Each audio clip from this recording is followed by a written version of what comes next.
Hello friends, and welcome back to the Brockopp side. Star Wars The Rise of Skywalker was once again directed by J.J. Abrams, and is the 9th and final episode of the 42-year-long Skywalker saga. The battle between the First Order and the Resistance has come to its ultimate turning point, and that's all I'm gonna say about it, because otherwise we're gonna delve into spoiler town. And this is the spoiler-free review, so, don't wanna do that. So before we go any further, if you guys haven't already, make sure you hit that subscribe button if you live talking by movies. But anyways, so probably most of you, yesterday found out, the movie opened to some mixed reviews and, a less than positive Rotten Tomatoes score, so, a lot of the same general ideas as far as The Rise of Skywalker have been circulating around, and, of course I wanted to, withhold my judgment before I actually went out and saw the movie tonight, but, yeah, so before we go into it, like I said before, this is going to be a completely spoiler-free review, so don't worry about that. But, yeah, so before we go into detail, I'll say this right up front. I like the movie. I do like the movie. I think it's a good movie. However, it's not as good as it should be. So of course we begin with the positive side of things. Once again, it's just great to see these new characters that we've been following throughout this trilogy, Rey, Finn, Poe. It's also great to see these three together for the entirety of the movie, or the most of the movie, because, they really didn't have a whole lot of screen time together in the previous two movies. We had lots of Finn and Rey in Force Awakens, and then lots of, or not really lots, but a little bit of Poe and Finn in Last Jedi. So just finally getting to see this trio of characters work together so much, alongside BB-8, Chewbacca, and a couple fun new cute characters in there. I really enjoy seeing these characters, and it's gonna be a bummer that we're probably not gonna see them again, or at least not for a very long time. And on top of that, the movie looks absolutely beautiful. The cinematography is fantastic with that, kind of old school original trilogy aesthetic to it, but still feels like a worthy upgrade of those movies with the film stock and the cinematography, and just, how the technology and the production design all looks.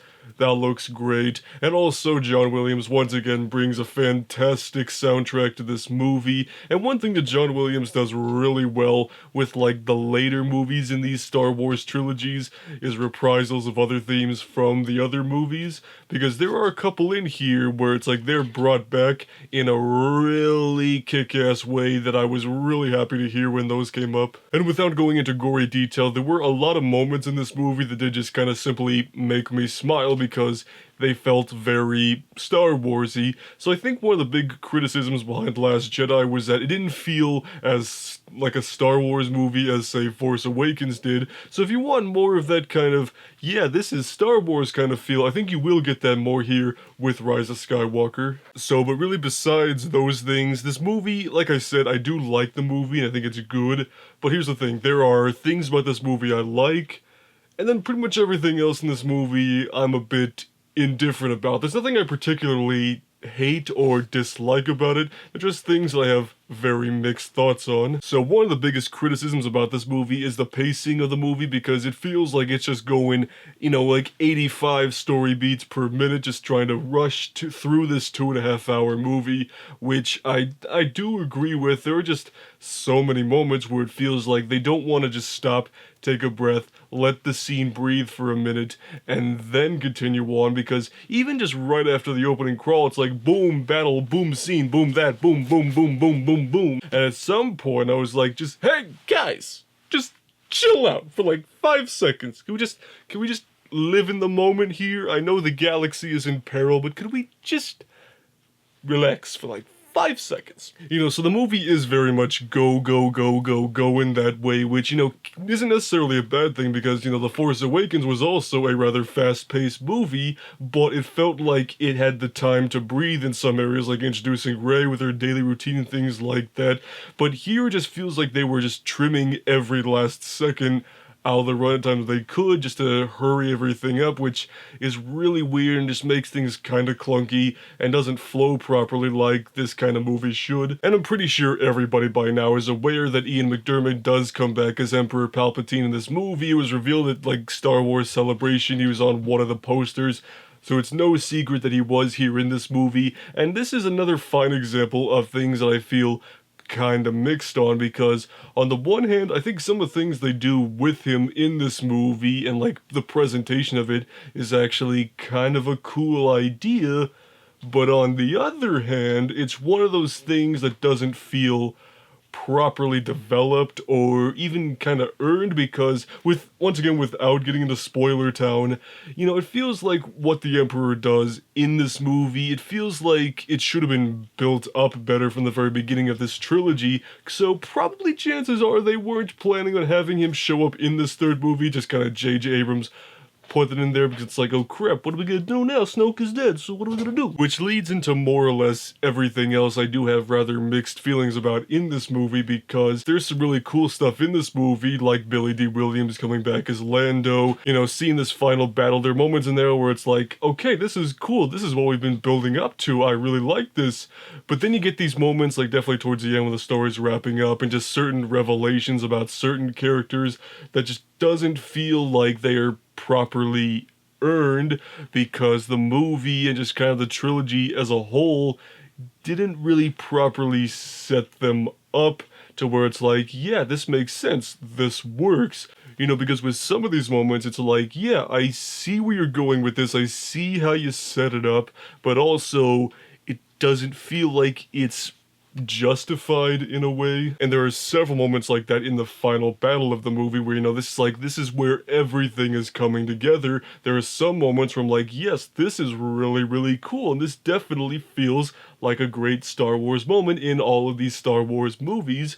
But then there's other stuff where it's like, I don't know. And there's others where it's like, this is kind of just repetitive of other Star Wars movies. It doesn't conclude in a fresh way like I really would hope it would. And also there are some moments which, this is probably the closest thing to spoiling anything I will come to in this review, but there are some moments in this movie, towards the final battle in the end of the film, where it gets a little similar to Avengers Endgame. And that's all I'm gonna say about that, so take that as you will. So yeah, those are my general non-spoilery thoughts on the movie. Like I said, I do think it's a good movie, I just feel like it's in too much of a hurry, it's trying to do too many things, it's trying to end too many things, and I just feel like this movie would be a lot more satisfying if the trilogy was just a little more planned out. Not like to a T or anything, but like how the prequels were setting up Anakin turning into Darth Vader. We all knew that's what was going to happen, that's what it was building up to, but probably not every last little detail of that was written down beforehand. So I think just a little more pre-planning could have saved this movie a little bit more. So maybe I'll enjoy it even more a second time around. Maybe I'll find more things in this movie that maybe bring it down further. I don't really know. The thing with these Star Wars movies is perception of them will kind of change as time progresses. People will think differently about them, so who knows how this is going to go down, or how, people will perceive this sequel trilogy in a few years when kind of the dust is settled and now it's just a part of the canon and the history. So this is definitely an interesting time for Star Wars fans, because we've gotten plenty of new movies, a new live-action show that everyone loves, some cool video games, so it's arguably the best time to be a Star Wars fan, and the worst time to be a Star Wars fan. But anyway, let's wrap this shit up. So all in all, Star Wars The Rise of Skywalker is not quite the satisfying conclusion that it should have been, but there are some good things about it, but ultimately it's the definition of a mixed bag of a movie. So if you've really liked the Disney Star Wars era of movies, and you're probably gonna like this one, if you never liked the Disney era Star Wars movies, you're probably not gonna change your mind with this film. So, just think for yourself, go check it out. I think everybody should at least once, so just go check it out. Tell me your thoughts. So, those are my thoughts on The Rise of Skywalker. And again, if you haven't already, hit that subscribe button if you live talking by movies. But anyways, so, if you guys have seen this movie, then tell me your thoughts about it down below. Spoiler free, we're not gonna get ugly there. But anyway, tell me about it down below, and we'll see you on the Brockopp side.